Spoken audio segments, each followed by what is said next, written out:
kemungkinan parasit begitu ya. Secara umum pemeriksaan feses biasanya dimulai dari makroskopisnya dulu deh, warnanya apa gitu ya. Memang harus melihat warna feses itu apa, sama kayak pemeriksaan urin juga harus dilihat warnanya.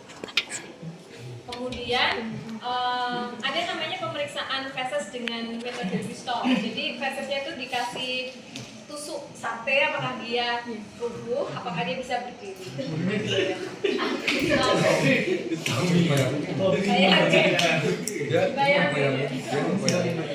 Itu makroskopisnya memang begitu ya. Nah kemudian kalau kita curiga, kan kalau ada pasien mesti kita tanya-tanya kan deh, anamnesis ini ke arah mana gitu. Kalau ke arah infeksi cacing, maka pemeriksaan sebenarnya adalah dengan pemeriksaan feses. Ya, ada pemeriksaan nanti secara langsung dari feses segar. Pemeriksaan mikroskopik yang kita lakukan itu bisa dengan menggunakan Wetmore. Wetmore itu pakai NaCl. Jadi feses pasien kan masuk ke pot ya, pot steril. Kemudian sebenarnya kita lihat dulu makroskopisnya. Setelah itu kita periksa mikroskopiknya. Kita ambil feses sedikit begitu ya. Kita taruh di objek gelas, kemudian kita tambahi NaCl. Nah, nanti kita bisa melihat telur atau propozoid dari parasit yang kita curigai. Gitu, ya. Itu pemeriksaan langsung. Itu pertanyaan kritis sih Mas ya. Iya. Udah cuma berapa kalimat deh. Feses ditambah NaCl, ditutup dengan cover gelas, kemudian di bawah mikroskop udah. Gitu kan? Gak usah cerita novel, usah gitu. Oke? Itu Wetmore. Bisa juga dengan pengecatan yang tebal, kita tidak lakukan, atau dengan pewarnaan yang lain. Yang berikutnya ada dengan metode konsentrasi. Ini ya, untuk metode konsentrasi kita bisa pakai teknik flotasi dan sedimentasi. Untuk teknik flotasi namanya juga penampungan.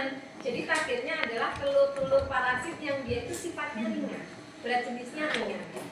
Caranya bagaimana? Untuk pemeriksaan metode konsentrasi flotasi itu mungkin sekitar 1 atau 2 biji. Jadi kita kira-kira ya. Kalau untuk feses nggak eksak ya. Jadi kira-kira nih sebesar biji kedelai 1 atau 2 biji atau 3 biji boleh. Kemudian kita tambahkan larutannya, bisa NaCl jenuh, bisa pakai larutan ZnSO4. Kita campur karena nanti kan pakai ini ya, tabung reaksi. Jadi kira-kira ini sekitar 20 mili. Jadi yang kita butuhkan feses ditambah NaCl jenuh 20 mili. Kemudian kita tuang di sini. Di tabung reaksi sampai cembung. Jadi sampai mencembung. Kenapa? Karena kalau nggak cembung, ketika kita tutup dengan cover gelas, ya nggak akan nempel. Kan harapannya kalau cembung, ditutup cover gelas, ya yang ringan tadi akan nempel, gitu ya. Setelah kita tunggu sekitar 15-30 menit, kita bisa ambil cover gelasnya, kita letakkan di objek gelas, kita lihat di bawah mikroskop. Nah itu flotasi atau pengampungan. Kalau sedimentasi ya harus pakai di sentrifuge, tapi kita nggak melakukan, gitu ya. Oke. Nah ini prinsipnya sama sih untuk mendeteksi keberadaan dari parasit, terutama kan telurnya atau mungkin kistanya, gitu ya. Kalau sediaan langsung ini dengan menggunakan NaCl atau larutan fisiologis. Kemudian dilihat di bawah mikroskop. Pemeriksaan langsung ini ya namanya juga sederhana ya, biasanya untuk screening dari pasien-pasien yang suspek terinfeksi helminthiasis. Alat dan bahannya kaca segar, kemudian NaCl, kemudian kaca objek dan penutupnya. Kemudian dilihat di bawah mikroskop. Yang berikutnya adalah, ini caranya ya. Nah ini ambil sedikit fesesnya. Kemudian ditambah NaCl boleh, adik-adik menambahkan NaCl di objek gelas juga boleh. Kemudian ditutup dengan covernya, kemudian dilihat di bawah mikroskop, gitu ya. Kenapa? Ya. Kenapa?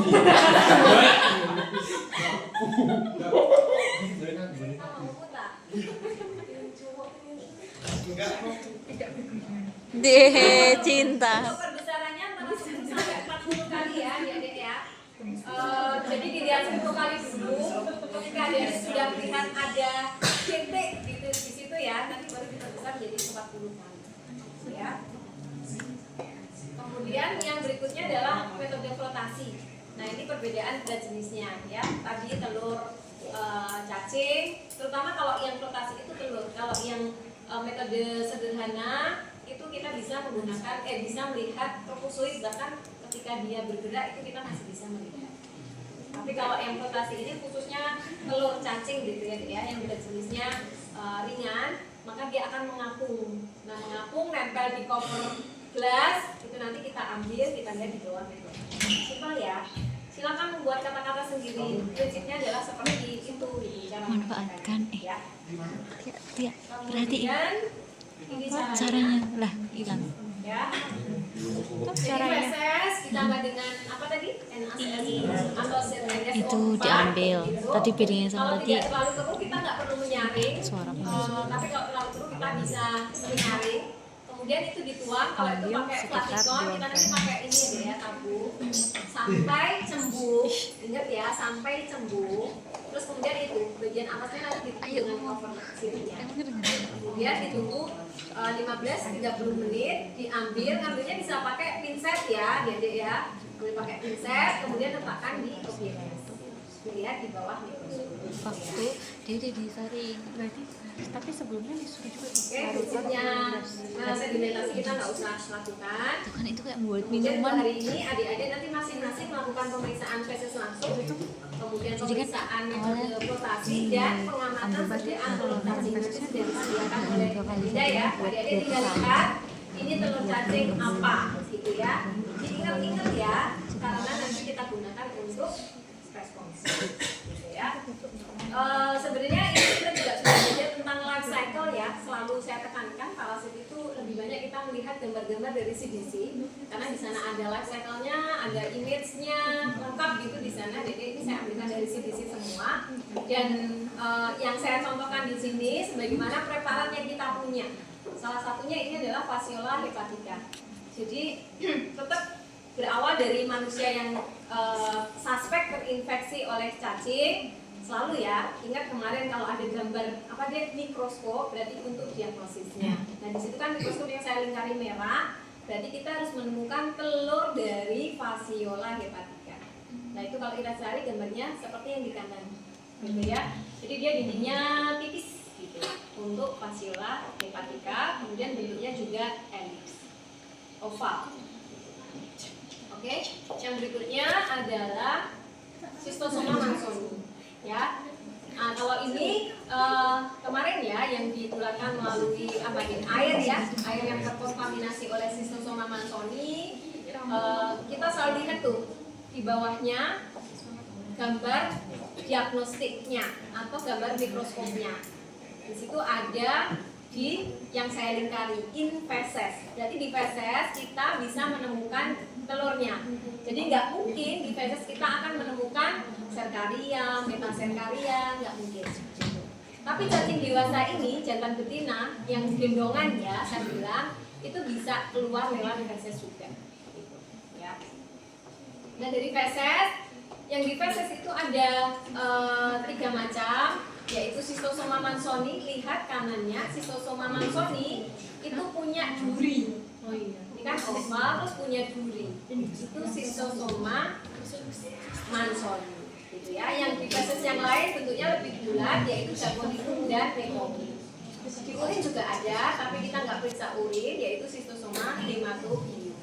Jadi urinnya tanpa gross hematuri gitu ya, Dek, ya. Ada nampak merah, yang dia memang punya faktor resiko bekerja di area danau ya, ini danau, dan bukan laut, kalau ini danau, gitu ya. Jadi memang airnya tenang begitu. Biasanya petani yang ada di sekitar danau yang endemis ya, tidak setiap danau itu punya Schistosoma, ya. Oke, cari durinya berarti dia Schistosoma mansoni. Yang berikutnya ini adalah sama manusia makan daging sapi atau babi yang terkontaminasi oleh cacing Taenia saginata. Nah, kalau saginata ini sapi, saya memudahkan menghafal. Kalau solium itu sapi, solium babi, gitu ya. Ini sama kayak yang kemarin Toxoplasma gondii ya Dek ya, yang kambing makan kista yang ada di tanah gitu, kemudian ada di dalam tubuh sapi atau babi yang makan rumput terkontaminasi kista. Maka ketika orang makan yang undercook, jadi syaratnya itu undercook, dimasak enggak matang gitu ya, atau setengah matang, nah manusia bisa terinfeksi si Taenia saginata. Nah, untuk diagnosis di sini nggak pakai, jadi kadang pakai gambar mikroskop, kadang pakai segitiga D untuk diagnostik, I untuk infektif, gitu ya. Itu yang bawah kan D ya, diagnostik.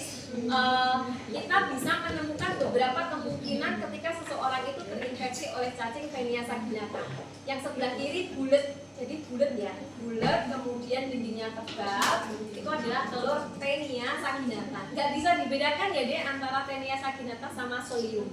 Jadi misalkan adik-adik tulisnya Taenia spesies boleh, gitu ya, karena nggak berbeda, nggak ada tulisannya sagi itu nggak ada, soli itu nggak ada. Jadi sama telurnya antara Taenia saginata dan solium. Bisa juga di feses itu kita menemukan badannya cacing deh, proglotit itu ya, yang kotak yang persegi panjang gitu. Nah itu kita juga bisa menemukan. Jadi dia kayak fragil gitu, potongan dari badan cacing itu keluar di feses. Nah itu tetap proglotit. Ya, oke. Telur Taenia saginata bulat, kemudian dindingnya tebal berwarna coklat. Taenia saginata. Yang berikutnya adalah Trichuris trichura. Ini juga sangat spesifik ya adik-adik ya. Kalau ini nggak terlalu banyak perubahan stadium, dan dia nggak perlu host intermediate begitu ya. Manusia sebagai host definitif karena ada reproduksi secara seksual gitu ya. Nah ini sama orang yang terinfeksi Trichuris trichura itu biasanya mengalami prolaps recti. Nanti kalau adik-adik lihat di gambar prolaps recti gitu ya, karena trichuriasis ini, jadi rektumnya keluar dan banyak cacing di sana gitu, karena dia sebenarnya punya cambuk gitu itu untuk nempel. Jadi prolaps uterusnya keluar, kemudian ada cacing banyak gitu ya. Nah diagnostiknya ini pakai D, bukan pakai mikroskop, ketemu telur. Telur Trichuris trichura itu khas, dia bentuknya oval, di kedua ujungnya itu ada plaknya, kayak ada tutupnya, kayak gentong atau barrel shape gitu ya. Jadi kalau ketemu telur dengan gambaran barrel shape itu punyanya Trichuris trichura. Oke? Maka saya tidak mengujikan di sekarang ya, karena Dede butuh waktu untuk menghafal dan menulis nama-namanya. Ya, menghafal, menulis gitu. Kemudian yang terakhir adalah telur dari Ascaris lubricoides. Ini juga yang kita punya. Sama lagi-lagi manusia sebagai host definitif, kita juga bisa menemukan cacing dewasanya di tubuh manusia. Lihat itu ada gambarnya. Bisa menemukan cacing jantan dan cacing betina. Kemudian ketika dikeluarkan lewat feses ada beberapa kemungkinan. Dua di bawah itu, yang satu adalah telur yang fertil itu ke kiri itu ya dia bisa tumbuh berkembang. Kalau yang kanan itu unfertil, ya udah dia mati gitu aja. Yang unfertil tuh biasanya bentuknya kasar begitu ya, kasar dan tebal, sedangkan yang fertil dia agak bulat begitu dan di tengahnya ada embrionya. Ascaris ini juga hampir sama dengan telur-telur bookworm yang lain gitu ya.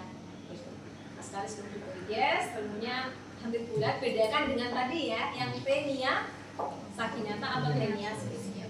Nah, itu yang adik-adik pelajari hari ini. Silahkan nanti mengerjakan. Selamat belajar teman-teman. Selamat belajar, semoga responsi bagus. Dan belajar menulis itu. Mau pipi kena. Ya. Oke, sudah jelas? Kalau sudah, saya bisa akhiri. Sampai ketemu lagi. lagi nanti dan Tahan doang loh Dik yang lihat. Iya, yang niat ya. Betul ya. Udah deh kayaknya. Oke, clear ya. Silakan adik-adik praktikum